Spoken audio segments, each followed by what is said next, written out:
Baiklah, kembali dalam cerita-cerita di sebalik berita. Pada waktu ini pastinya kita menantikan sidang media khas ataupun sidang media harian Kementerian Kesihatan terkait dengan berkaitan dengan perkembangan terkini COVID-19 yang pastinya akan disampaikan oleh Ketua Pengarah Kesihatan Dato' Dr. Noor Hisham. Sehingga pada waktu ini, apa yang dikemas kini, kalau boleh saya kongsikan, iaitu di Twitter di Kementerian Kesihatan yang mana memaklumkan 13 daerah kekal zon merah berdasarkan kes yang masih dirawat ataupun kes aktif. Tiada lagi zon jingga dan bagi zon hijau amat penting untuk mengekalkan daerah bebas COVID-19 dengan meningkatkan langkah-langkah pencegahan. Ini data-data yang dikongsikan oleh KKM setakat ataupun sehingga jam 12 tengah hari 22 April 2020 dan pastinya pada jam 5.30 petang ini akan ada kemaskini baru berkaitan dengan jumlah pecahan kes dan juga jumlah terkini kesemuanya ataupun kumulatif kes COVID-19 sehingga 23 April. Itu akan diumumkan oleh Ketua Pengarah Kesihatan nanti. Baiklah, untuk waktu ini saya ingin bersama dengan Helmi Malik, rakan saya pagi tadi membuat satu tinjauan yang mana kalau boleh saya tunjukkan satu artikel yang ditulis oleh Helmi Malik yang mana 12 pesakit mula dirawat di pusat kuarantin dan rawatan Maib Serdang yang mana setakat ini difahamkan 12 pesakit bagi fasa pertama telah pun mendapat rawatan di pusat kuarantin dan juga rawatan Maib Serdang dan pengarahnya Dr. Muhammad Anwar Abdul Samad Mahmud bilangan itu dijangka meningkat tidak lama lagi dengan penerimaan hanya dikhususkan bagi pesakit yang berisiko rendah. Jadi Helmi kalau boleh kongsikan sebab tak ramai yang boleh dapat peluang seperti Helmi dan juga rakan-rakan media lain untuk melihat sendiri pusat rawatan dan juga kuarantin di Maib Serdang. Mungkin boleh kongsikan sedikit tinjauan pagi tadi. Okey, baik, terima kasih Fauzi. Hari ini saya dan juga bersama juru kamera Fahmi Azhar sama-sama buat tinjauan sebenarnya. Betul macam yang Fauzi cakap tadi, bukan semua orang boleh masuk pusat kuarantin ni. Tapi bagaimanapun apa hari ini pergerakan kita adalah memasuki pusat kuarantin di Dewan C yang menempatkan petugas-petugas kesihatan. Ini adalah tempat yang kita buat lawatan ni adalah untuk tempat yang disediakan untuk petugas kesihatan sekiranya mereka ini dijangkiti dengan COVID-19 ini. Dan bagaimanapun hari ini kita datang buat tinjauan, kita nak lihat bagaimana pengoperasiannya daripada segi fasilitinya dan daripada segi pengoperasiannya bagaimana dan juga Dewan C hari ini memang kita lihat hari ini tak ada siapa-siapa lagi pesakit. Yang sebenarnya yang 12 orang pesakit tu sebenarnya di Dewan A. Yang sememangnya Dewan tu memang kita tak dibenarkan masuk dan hanya melibatkan petugas-petugas kesihatan sendiri. Dan juga hari ini apa yang menarik adalah berdasarkan tinjauan kita tadi, kalau dapat lihat kat visual sebenarnya ada satu robot yang dibuat sebenarnya.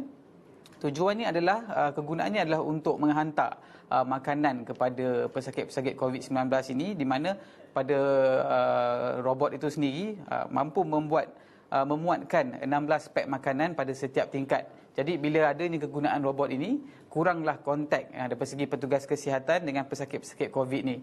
Dan itu antara yang menariklah hari ini kalau dapat kita lihat penggunaan robot tu di pusat kuarantin. Dan juga kalau kita lihat juga keadaan di dalam pusat kuarantin tu juga kalau kita lihat dari segi nak masuk sendiri, bagaimana orang ramai perlu sanitize diri mereka sendiri daripada segi kod pakaian mengikut zon. Kita ada zon merah, ada zon kuning. Dan setiap zon ini, kod pakaian itu sememangnya berbeza. Ada yang kena pakai full PPE, ada yang juga hanya memakaikan OT attire dan face mask. Dan ini bergantung kepada keadaan zon bagi petugas kesihatan yang bertugas tu. Fauzi. Mungkin Helmi tadi ada sebut tentang robot dan pastinya berita ataupun laporan tentang robot itu akan disisipkan dan juga diterbitkan dalam buletin awal yang seterusnya. Tetapi untuk waktu ini mungkin boleh Helmi kongsikan tentang kemudahan asas kerana kita difahamkan pusat kuarantin dan juga pusat rawatan di MIPS ini transformasi yang dilakukan lebih kurang dalam 3-4 hari dilaporkan sebelum ini untuk transformasi daripada Expo Hall, daripada Dewan Expo terjadi dan ditransformasi sebagai pusat kuarantin. Mungkin boleh kongsikan kemudahan infrastruktur yang disediakan di pusat kuarantin rawatan di MIPS itu.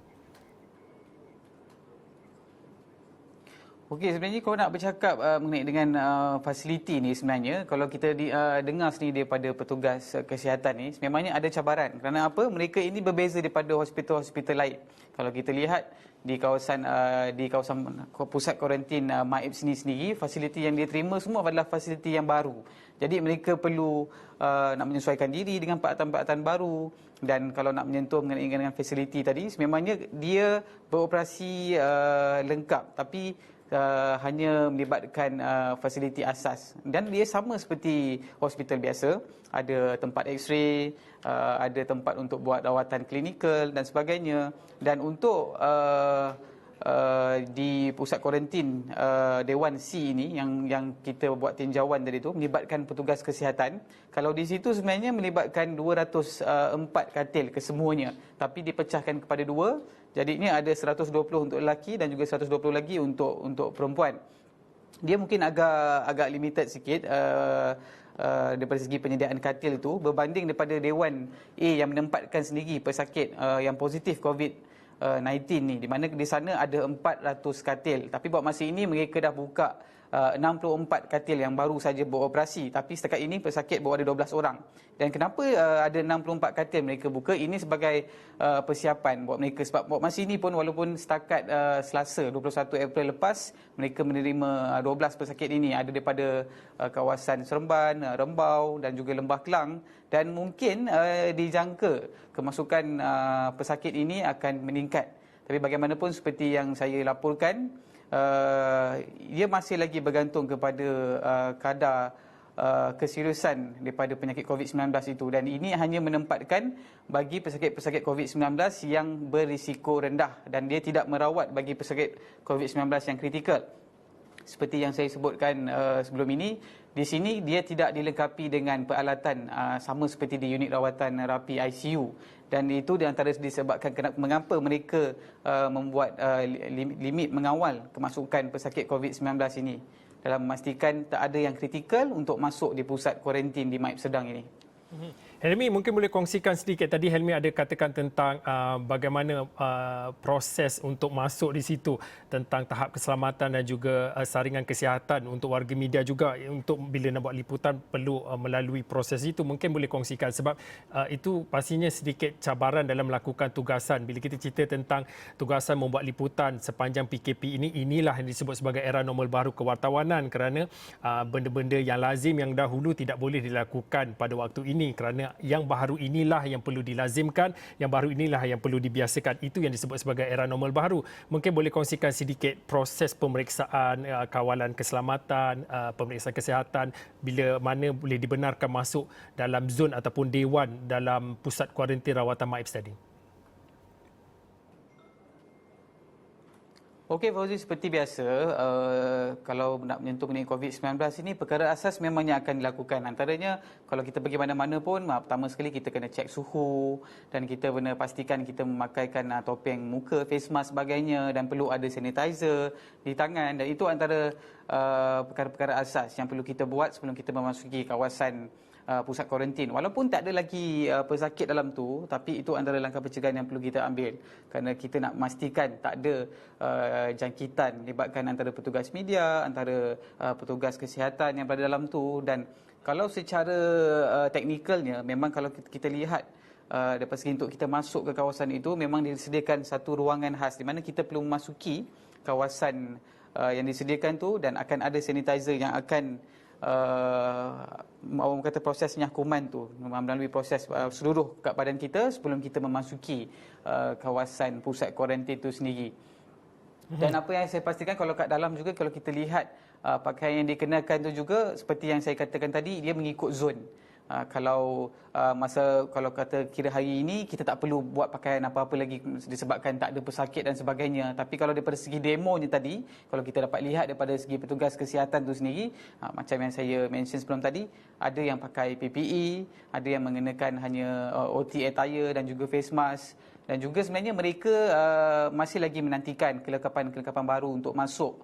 Dan buat masa ini ia tidak beroperasi secara sepenuhnya, dan ekoran masih lagi ada kelengkapan yang masih belum tiba dan itu dijangka akan siap dalam masa 2-3 hari ini sebelum mereka akan mampu beroperasi secara penuh. Fauzi. Okey, baiklah, terima kasih kepada Helmi atas perkongsian cerita hasil tinjauan beliau pagi tadi di pusat rawatan pusat di MAEMS, pusat COVID-19 yang pastinya kami akan pastinya Helmi akan membawakan perkembangan itu dalam astroawani.com dan juga buletin awani yang seterusnya. Dan pada waktu ini saya nak tunjukkan satu artikel yang diterbitkan yang mana dipetik daripada Menteri di Jabatan Perdana Menteri Hal Ehwal Agama Datuk Seri Dr. Zulkifli Muhammad Al-Bakri, yang mana umat Islam di negara ini diingatkan supaya menyesuaikan diri pada bulan Ramadan tahun ini dengan normal baharu susulan PKP, iaitu pelaksanaan Perintah Kawalan Pergerakan dalam usaha mencegah pandemik COVID-19. Ini dipetik daripada sidang media Jabatan Perdana Menteri Hal Ehwal Agama iaitu Datuk Seri Dr. Zulkifli Muhammad Al-Bakri. Untuk artikel penuh anda boleh ke astroawani.com. Kami titipkan dan kami sisipkan artikel itu untuk bacaan anda. Satu lagi untuk saya tunjukkan kepada anda, jangan lupa untuk saksikan malam ini perutusan khas Perdana Menteri Tan Sri Yang Amat Berhormat Tan Sri Muhyiddin Yassin pada 8 malam ini. Perutusan khas itu dijangkakan akan berlangsung pada jam 8 malam dan kami bawakan secara eksklusif di saluran 501 Live TV dan juga di semua platform sosial media kami sama ada di Facebook, Twitter, Instagram dan sebagainya. Dan pastinya pada jam 5.30 petang ini akan berlangsungnya sidang media harian Kementerian Kesihatan Malaysia bagi membawakan perkembangan terkini COVID-19. Saya kira itu sahaja untuk waktu ini cerita. Jangan lupa untuk terus kekal berada di rumah seperti mana yang disebutkan oleh pihak berkuasa supaya kita mematuhi segala apa arahan dan juga apa nasihat yang diberikan oleh Kementerian Kesihatan dan juga pihak kerajaan bagi kita memastikan rantaian jangkitan COVID-19 dapat diputuskan supaya bulan Ramadan ini dapat kita raikan, dapat kita jayakan dengan dapat kita melaksanakan ibadah puasa dengan sebaiknya. Sekiranya itu sahaja, saya Fauzi Zain, kita jumpa lagi.